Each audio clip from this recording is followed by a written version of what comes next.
Bonjour chers étudiants, aujourd'hui j'ai préparé une capsule un peu spéciale.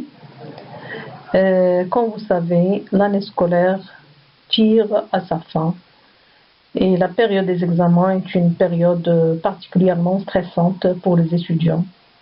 Alors c'est pourquoi j'ai préparé ce modeste travail pour pouvoir voir ensemble comment préparer les examens sans stress.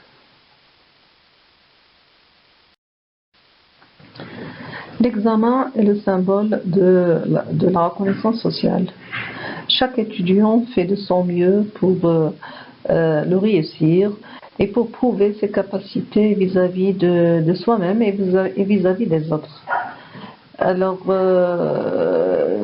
il est à noter qu'un échec à l'examen serait une véritable chute de l'estime de soi et des autres aussi. Donc l'enjeu il est si important qu'il provoque du stress. C'est ainsi qu'il faut adopter une méthodologie saine pour éviter le stress et par la suite réussir son examen. Alors pour collecter des cours, la plupart des étudiants cherchent sur Internet. Cependant, ils ont déjà des cours qui ont déjà servi de support d'apprentissage. Ce sont des cours de base qu'ils l'ont fait avec leurs professeurs et ils se sont examinés là-dessus. Donc la mémoire a déjà assimilé et s'est nourrie de ces notes de base. Donc ce qu'il faut faire, c'est commencer par d'abord revoir ces notes de base qui vous sont familières. Et si vous jugez que vous n'avez pas très bien compris ou qu'ils sont incomplètes ou bien vous avez raté une partie, dans ce cas-là, vous les complétez par l'intermédiaire de vos collègues ou bien de vos professeurs ou bien si vous voulez sur Internet. Mais attention, il faut chercher les sites qui sont sécurisés, mis à jour. Attention, ne perdez pas beaucoup de temps sans rien trouver ou bien trouver des informations qui sont fausses. Alors faites attention.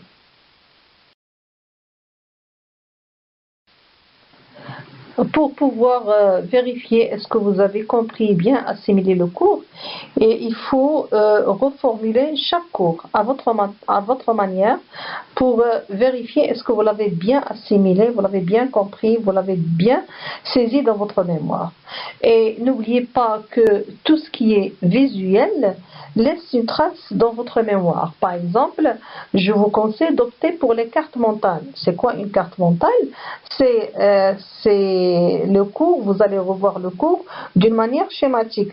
Exemple, je vous donne un exemple dans la gestion administrative. Par exemple, la méthodologie de résolution de problèmes. Si je prends le chapitre analyse du problème, alors l'analyse, parce que la méthodologie, il y a l'identification, il y a caractérisation, il y a l'analyse, il y a solution, choix de solution. Donc il y a 4 points. Donc je mets les 4 points. Si je passe au point 3, c'est l'analyse. Dans l'analyse, quels sont les outils? Donc il y a le diagramme d'Ishikawa, diagramme de Pareto par exemple. Donc je dois voir diagramme d'Ishikawa, comment ça se présente, diagramme de Pareto, comment ça se présente. Pour chaque chapitre, il faut faire une carte mentale parce que c'est vraiment très très intéressant et ça peut aider à assimiler le cours facilement. Donc tout ce qui est visuel laisse une trace dans votre mémoire. Alors pour une bonne préparation, il faut commencer par fixer son objectif journalier ou bien hebdomadaire.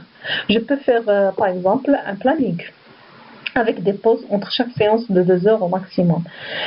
Comment je vais faire? Lorsque je me réveille la matinée, je dois dire qu'est-ce que je vais faire aujourd'hui, qu'est-ce que je dois maîtriser. Par exemple, j'ai la comptabilité ou bien GRC ou bien peu importe la matière. Je commence par dire que de telle heure à telle heure, je dois comprendre ce chapitre. Alors, maximum 2 heures s'il vous plaît, et vous arrêtez. Il faut varier vos matières. Ne restez pas du début jusqu'à la fin de la journée pour une seule matière. Et ne perdez pas beaucoup de temps à droite et à gauche à chercher, par exemple, qu'est-ce qu'ils ont fait les amis, est-ce que je suis avancée, est-ce que je ne suis pas avancée, etc. C'est bien de changer des idées, mais ne perdez pas beaucoup de temps dans le chat, dans les réseaux sociaux, dans le téléphone, etc. Ça perd beaucoup de temps. Donc je fixe un objectif et à la fin, je vais voir est-ce que j'ai atteint mon objectif ou non. Alors sinon, il faut revoir votre méthode. Parce que si vous ne travaillez pas avec méthode, vous ne pouvez pas y arriver. Alors, les quelques conseils que je peux vous donner, moi, je peux commencer par relativiser. Ne prenez pas trop au sérieux ceci. Moi, je ne vous dis pas que laissez tomber, mais il y en a qui sont vraiment trop stressés, donc c'est pas très grave. Vous ne dites pas, c'est pas la fin du monde si je rate cet examen. L'essentiel, c'est votre santé. Il n'y a rien de grave. Je vais faire de mon mieux, je vais réviser correctement, je vais faire le nécessaire, mais il faut relativiser. Deuxième point, c'est être positif. Il faut croire en soi-même. Il faut avoir confiance en soi. Il ne faut pas dire que non, je suis nulle, je ne peux pas, je vais échouer. Non, il faut faire le nécessaire. Si vous travaillez bien, vous dites que je peux faire, je peux réussir sans problème. Évitez le bourrage de crâne. Si vous voulez prendre soin de votre mémoire, ne lui donnez pas le tout en même temps. C'est-à-dire, n'essayez pas d'apprendre le maximum dans un laps de temps qui est très très court. Il faut petit par petit pour que la mémoire peut assimiler. Il ne faut pas, c'est pourquoi à chaque fois je dis à mes étudiants, il ne faut pas rester jusqu'à la dernière minute pour réviser. La révision, c'est à travers toute l'année. Alors, à chaque fois, je révise, comme je viens de dire, je détermine un objectif, je dois faire, voilà la partie que je dois faire, je dois l'assimiler avec des exercices et je dois à chaque fois reformuler, je dois vérifier est-ce que c'est clair pour moi. Donc, essayez de ne pas bourrer votre crème. Un autre point, c'est adopter une hygiène de vie. Alors, c'est quoi adopter l'hygiène de vie? C'est bien dormir, bien manger, faire du sport et aérer votre esprit. Ce sont les points que je vais détailler par la suite.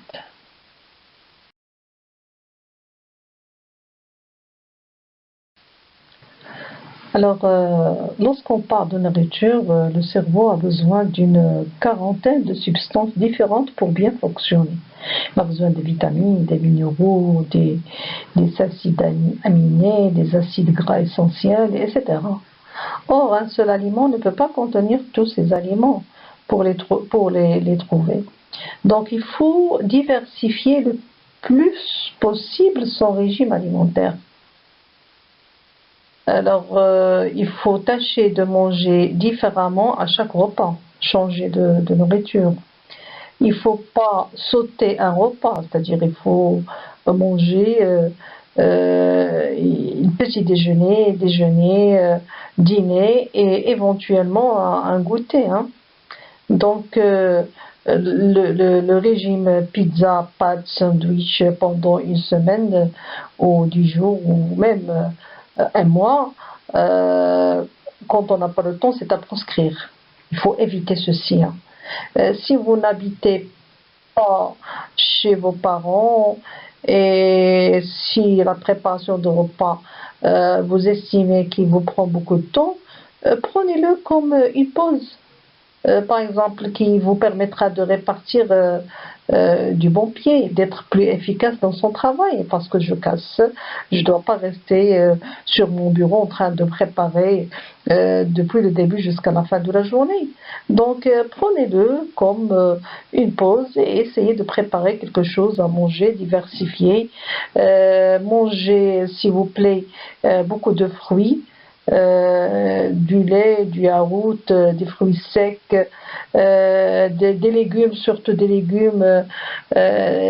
Donc voilà la nourriture qui va vous aider à bien préparer votre examen. Et s'il vous plaît, évitez les fast-food parce que vous en abusez beaucoup. Hein. Alors là, j'attire votre attention sur un élément qui est très important, c'est le sommeil. Nos étudiants ne dorment plus correctement. Je constate ces dernières années que les jeunes, sur leur smartphone, ils commencent à travailler, ils échangent des informations, ou bien des jeux, ou bien ils discutent.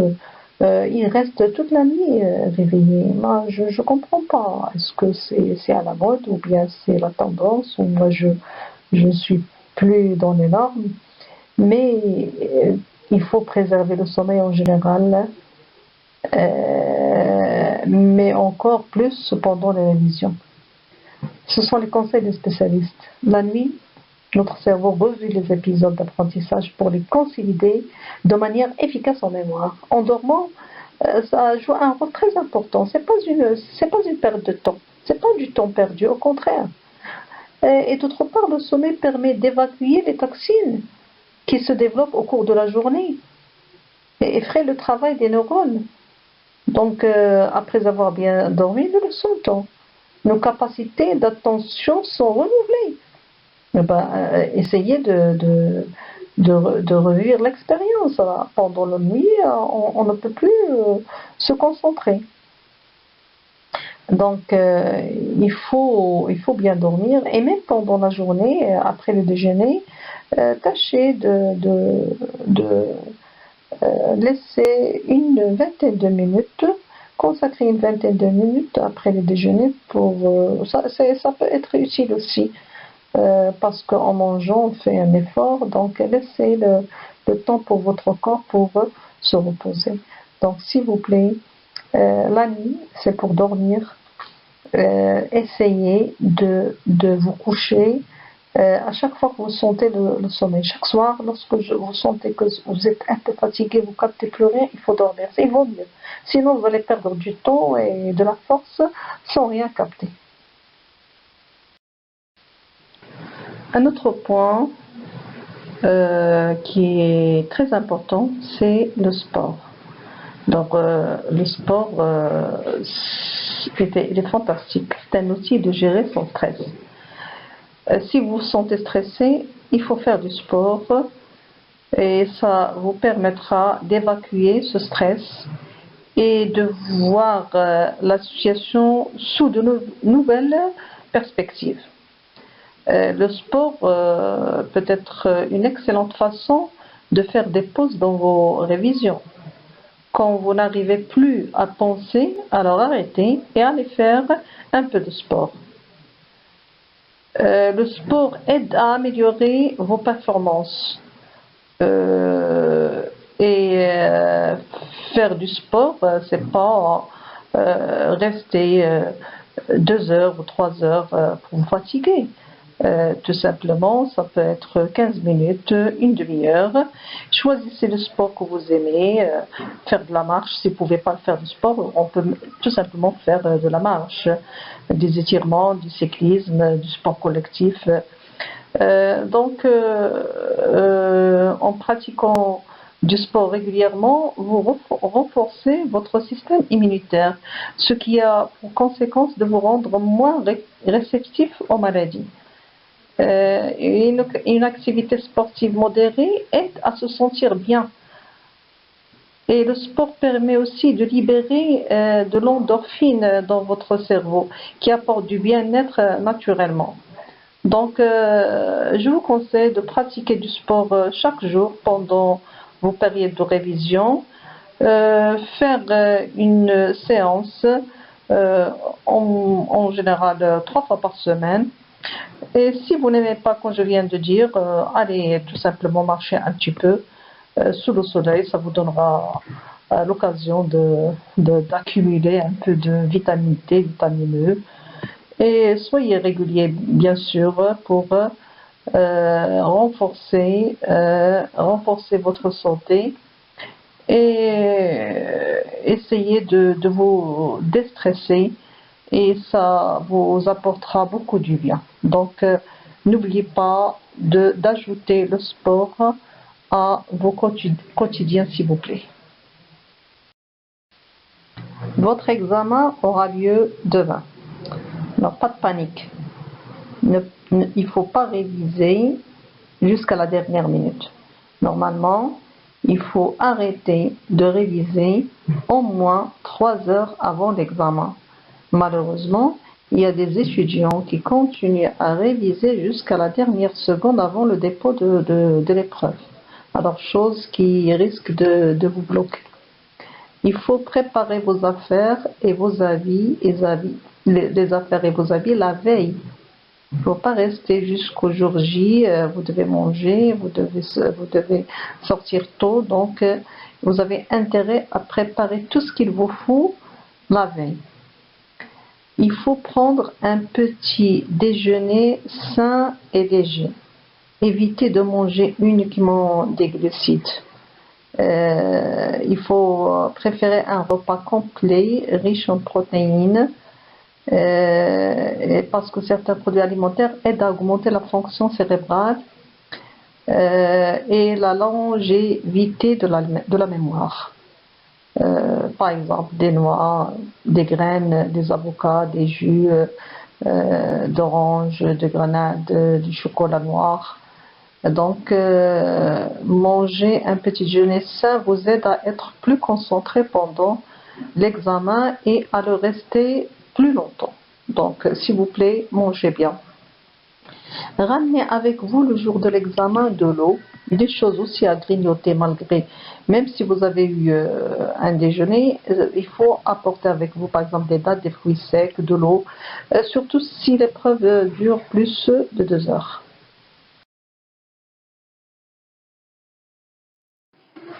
Vous avez révisé et vous vous êtes préparé pour le jour J, le jour de l'examen.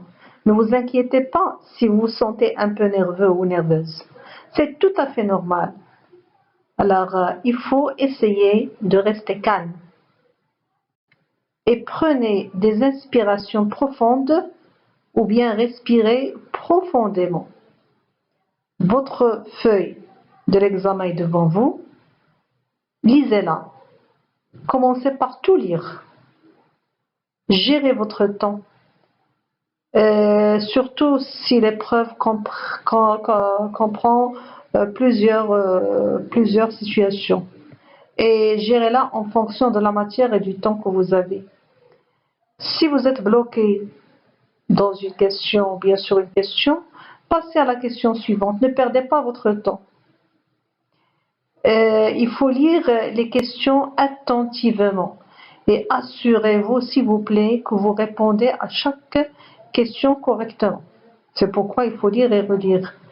Buvez de l'eau, ça vous fera du bien, et vérifiez vos réponses, surtout si vous avez fini avant l'heure. Donc, ce sont des petits conseils que je vous donne le jour J. Et il y en a bien sûr d'autres. Et voilà pour ce que j'ai à vous proposer pour réussir votre épreuve. Voilà que ma capsule touche à sa fin. J'espère que j'ai pu réussir à vous transmettre quelques conseils qui peuvent vous être utiles. J'invite toute personne ayant écouté cette vidéo de nous laisser en commentaire sa propre expérience avec les examens. Est-ce que c'est vrai que c'est stressant, l'examen est stressant? Est-ce que c'est vrai que la mauvaise préparation bloque la personne le jour de l'examen, ou il y a d'autres expériences à partager, s'il vous plaît, ça ne fera que du bien, et partagez au maximum. Je vous remercie et bon courage pour tous.